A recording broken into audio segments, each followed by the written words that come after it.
Hi, and welcome to the EmpowHER movement podcast.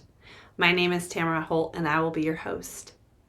I started this podcast because I wanted a place where women could come and find quick tips, tricks, stories, find a way to connect with other women and feel like, I'm not the only one. Oh my gosh, what a great idea. I didn't even think of that. I feel like a lot of times I found myself as a new mom, as a woman growing up, right? A young girl to a woman, these changes, these thoughts, these ideas, these questions I had, and I would search the internet and I would search books and I just couldn't find them quickly. And there was a lot of research I'd have to do to find the answers and to get some ideas from others. And as the internet grows, we tend to find some stuff out there that we're like, is this real? Is this fake? Is this true? Is this false? Is this somebody's opinion? Have they used it? What's the story behind it? And I feel like a lot of times I'm lacking the information that I'm looking for. So I wanted to develop this podcast, put it together so that there were stories and tips and tricks, and you saw a face of the person who has utilized this and how it's helped them and why they used it and what they learned from using it. And also what they've learned from their life and the things that they've done, and some words of advice or words of wisdom that will help us and guide us in a direction that we can decide is best for us, and or take that as an experiment for ourselves to try and use those things. So I hope that you enjoy this podcast, and I hope that you get some great information and great understanding and some new things to try on your own and see if they are useful and helpful for you as a woman, as a mom. Yeah. So let me tell you a little bit about myself, and maybe if I have time, I will give you one of my tips and tricks. If not, I will leave it for another podcast. That all to say, I am a wife of a very hardworking man and a mom of 2 children and a dog mom. My dog's a little bit older, so hopefully he's with us for at least a couple more years, but he's almost 15, so he's getting up there. I started my journey of self-growth probably at the age of 25, 26 maybe. Let's start there.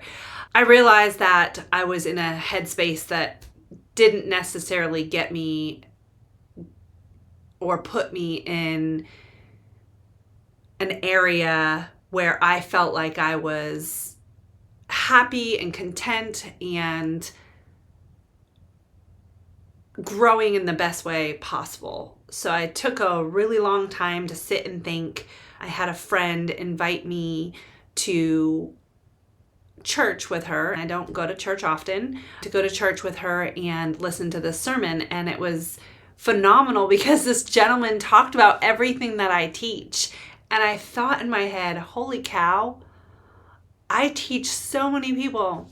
I'm a mental performance coach for athletes and for soldiers and for first responders, as well as women, fitness, wellness, health, you name it. So I teach these skills to so many people, and I am not turning around and using them for myself. What am I doing? So he had talked a lot about this idea of values. Our values lead to our beliefs, which lead to our actions, which is something I teach in goal setting every single day, and self-motivation. And I thought to myself, wow, wait a minute. If you're acting out of sorts, do you know your values? And I had to sit there. The next day, I spent probably 4 hours, maybe 6, just really laying back and considering, what do I value in life? Because I feel like my actions, especially in relationships, let's be real, in the 20s, that's what it's all about. So in these relationships that I'm in, my boyfriend and I at the time just were butting heads and into totally different headspaces. And I was like, what is happening? Why is this happening? And I realized our values were very different, very different. So it set me up to realize that we were not a good match. And that was my first step of self-growth, that this person doesn't belong in my life because we do not connect on a higher level. Because again, my values lead to my beliefs, which then lead to my actions. My actions are different from his actions. My beliefs are different from his beliefs. My values are different from his values. How do you live a life if your values are completely off? So it was a great activity for me to do because it really allowed me to grow and realize who I am as a person and what I want out of my life.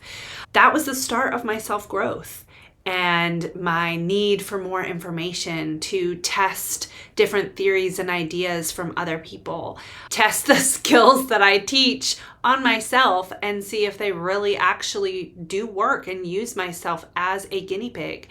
And I've just seen so much, and I've learned so much, and I've met so many people with great stories of their own who have done the same things.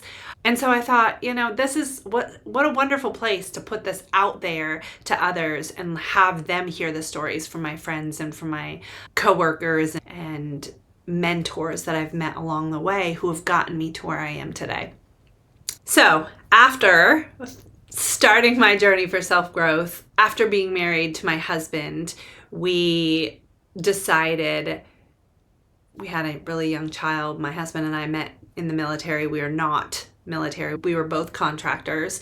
We met through that. He started shortly after that a new job with Major League Baseball as a mental conditioning coordinator. He spent 14 years doing that, and the first 10 was a struggle. In his interview, they asked him, "Is your wife independent?" Luckily, I am very independent. However, there is a need for community and connection for me to be independent. And I think that is how I got through those 10 years of being on my own and as what I like to call a primary parent within our marriage and our family.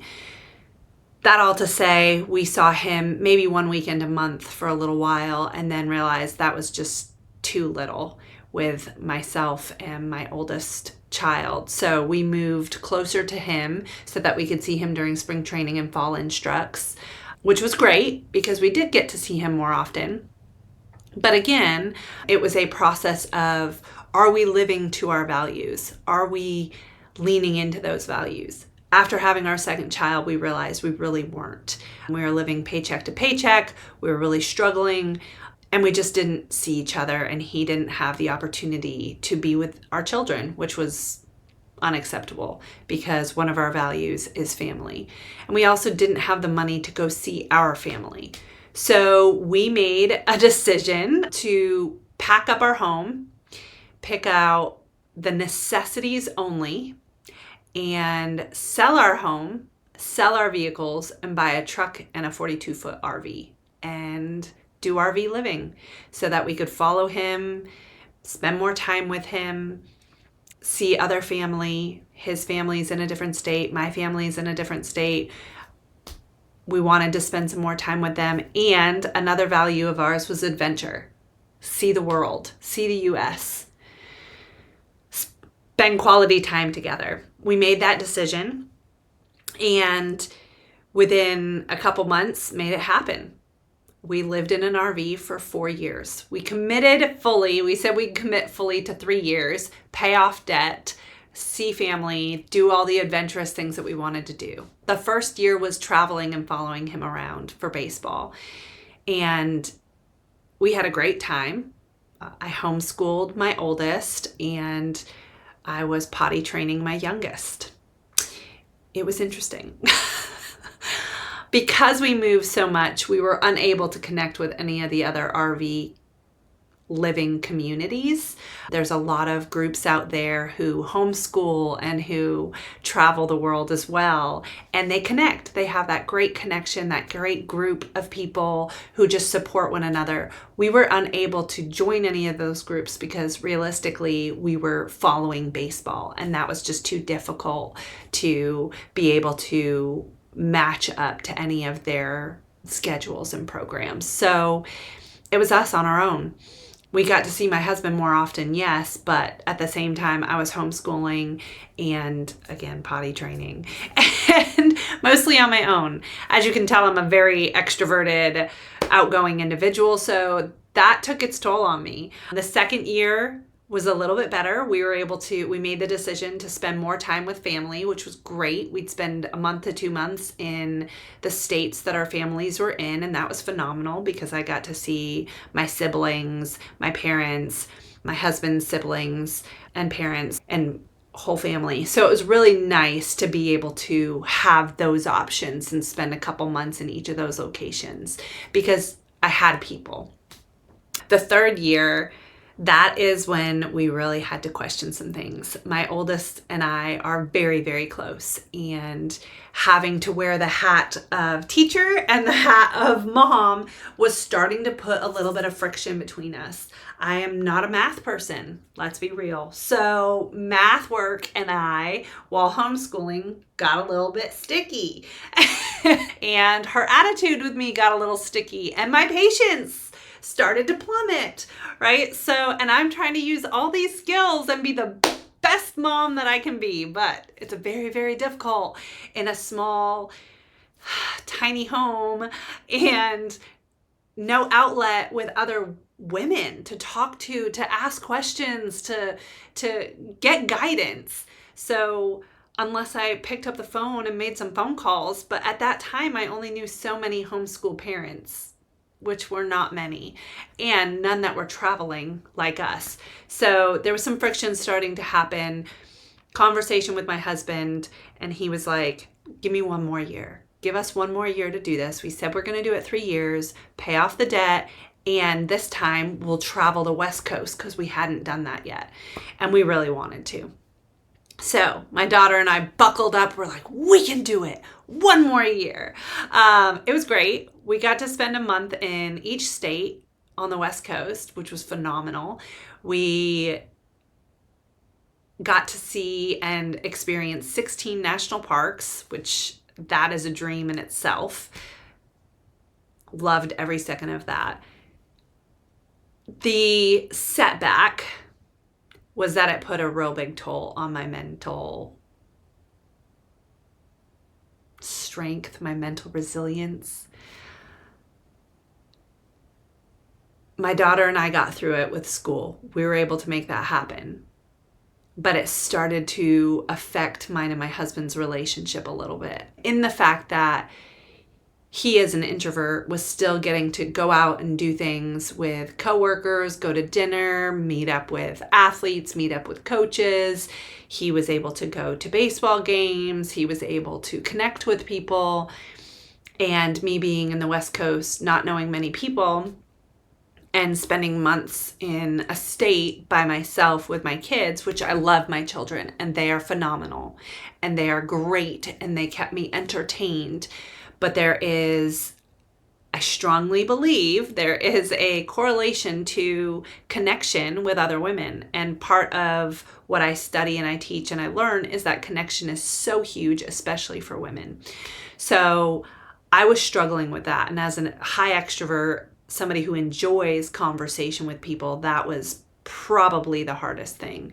I think the straw that broke the camel's back, is that the terminology, was when my husband went to the sports psychology conference and saw all my friends and was hanging out with them, and they were all like, where's Tamara? And they're calling and they're trying to get a hold of me and videoing me and sending pictures. And while I loved it every second for him, I also hated every second for him. I hated it. I despised him in that moment. There was a lot of irritation there. My counselor said it best. He said to me, Tamara, what's the difference between jealousy and envy? That stuck big time. He made such a valid point in saying, what's the difference between envy and jealousy? Envy, as we all know, is where you are so excited for the individual, you're so happy for them, and you wish you could be a part of it. Jealousy is you wish you could be a part of it, and how dare they do it without you.